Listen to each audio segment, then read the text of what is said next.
The day space stopped feeling empty. Space is supposed to feel vast, silent, empty beyond comprehension, until one moment made it feel crowded with consequence. It happened during an otherwise ordinary orbit. No emergency, no anomaly, just a sudden awareness that changed how the astronaut perceived the void outside the window. The shift was not triggered by an event. It was triggered by attention, a moment when the mind stopped processing tasks and started processing surroundings with a clarity that training had never acquired. To understand why this moment still matters today, we need to understand how emptiness functions in spaceflight. Astronauts are trained to see space as distance, not presence. A backdrop, not an influence. The void beyond the spacecraft is treated as a constant, something to be accounted for structurally and thermally, but not psychologically. Space is the environment missions pass through, not the environment missions interact with. That framing serves a purpose. It keeps focus on operations, on objectives, on the controllable elements inside the hull, but it also creates an illusion. That illusion broke quietly. The astronaut floated near the viewport, watching Earth slip by below. Stars filled the darkness beyond. But instead of comfort, something else surfaced. Vulnerability. For the first time, space didn't feel empty. It felt active, pressing, unforgiving, a place that tolerated presence, but did not welcome it. The void outside the window was not an absence. It was a condition, an environment of extremes that existed with total indifference to the life contained within the thin walls of the spacecraft. The realization was subtle, but it carried weight. Every meter of distance suddenly mattered. Every layer of protection felt thin. The hull that had seemed solid and dependable moments before now felt like exactly what it was, a boundary between breathable atmosphere and absolute vacuum, maintained by engineering that was precise but finite. The astronaut understood something instinctively. They were not surrounded by nothing. They were surrounded by something that did not care. And that awareness changed how every moment that followed would be experienced. That awareness didn't bring fear. It brought focus.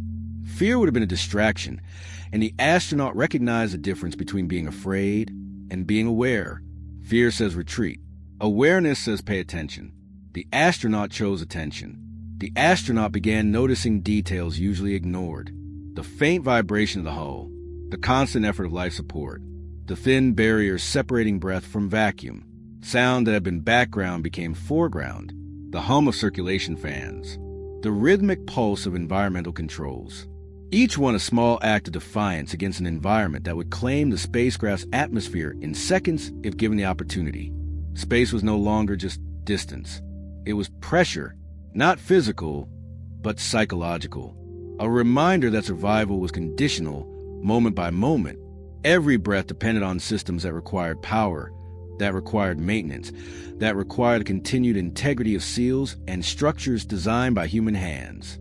The margin between life and void was not a metaphor. It was a measurement, and the astronaut had just become acutely aware of how small that measurement was. Training often framed space as neutral, an environment to operate within, but neutrality vanished. The void outside felt active in its indifference.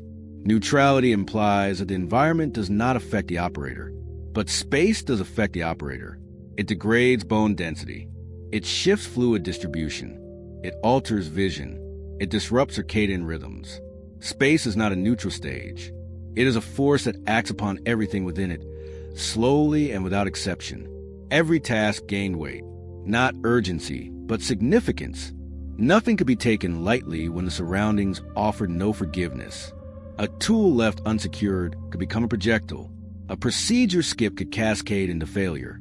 The astronaut realized that discipline was not just professional obligation. It was survival behavior, shaped by an environment that punishes carelessness absolutely. Earth passed by again, familiar and distant. For the first time, it felt less like scenery and more like shelter. The blue curve of the planet carried a new meaning. It was not just home. It was the nearest place where the environment actively supports human life, where atmosphere is provided without machinery, where gravity holds things in place without effort. The astronaut looked at Earth and felt a form of gratitude that had nothing to do with sentimentality. It was practical. Earth was the only object in view that was not trying to kill them by default. The astronaut realized something quietly profound. Space doesn't feel empty when you understand what it can take away. It feels full of consequence. That shift in perception stayed with the astronaut for the rest of the mission. Movements became more deliberate. Decisions slowed just enough to carry intention. Every action was now filtered through the understanding that the environment outside would exploit any lapse. This was not paranoia. It was calibration. The astronaut had recalibrated the relationship between self and surroundings, and that recalibration made every remaining task slightly more careful, slightly more considered. The spacecraft no longer felt like a vehicle. It felt like a boundary, a fragile island of life surrounded by absolute indifference. The walls that had once felt like a container now felt like a shield. The difference was not structural. It was perceptual, and perception, in an environment as extreme as space, is itself a survival tool. There was no panic in this realization, only respect. Space was not hostile, but it was never passive. Survival depended on constant awareness, not confidence. Confidence without awareness is complacency, and complacency in space has consequences that arrive without warning and without mercy. The astronaut understood that emptiness had been a comforting illusion. What truly existed outside was consequence, waiting patiently. The void was not empty of matter alone. It was empty of tolerance, of accommodation, of any quality that would soften the result of a mistake. That is what the astronaut felt through the viewport. Not nothing. Something far more demanding than nothing. And once that truth settles in, space never feels the same again. When the mission ended, the memory lingered. Not as fear, but as clarity. The astronaut carried the awareness back to Earth, where it became a permanent lens through which spaceflight was understood. The experience did not cause hesitation about returning to space. It caused deeper respect for what returning to space actually means. Back on Earth, space was often described as empty again. Vast, silent, distant. The astronaut heard the words, but they no longer fit. The language people use to describe space on Earth is shaped by distance. From the ground, space looks like absence. From inside it, space feels like pressure. Emptiness implies absence. Space taught the opposite. Presence without mercy. The void is not absent. It is overwhelmingly present.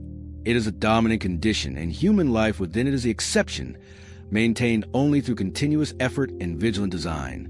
This story matters because it reframes exploration, not as conquering emptiness, but as existing briefly inside something that does not adapt to us.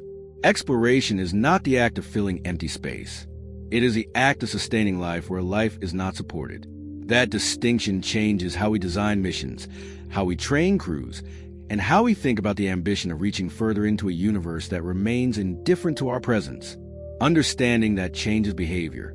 It replaces arrogance with humility, assumption with care, confidence with awareness. It shifts the culture of exploration from conquest to coexistence, from mastery to respect.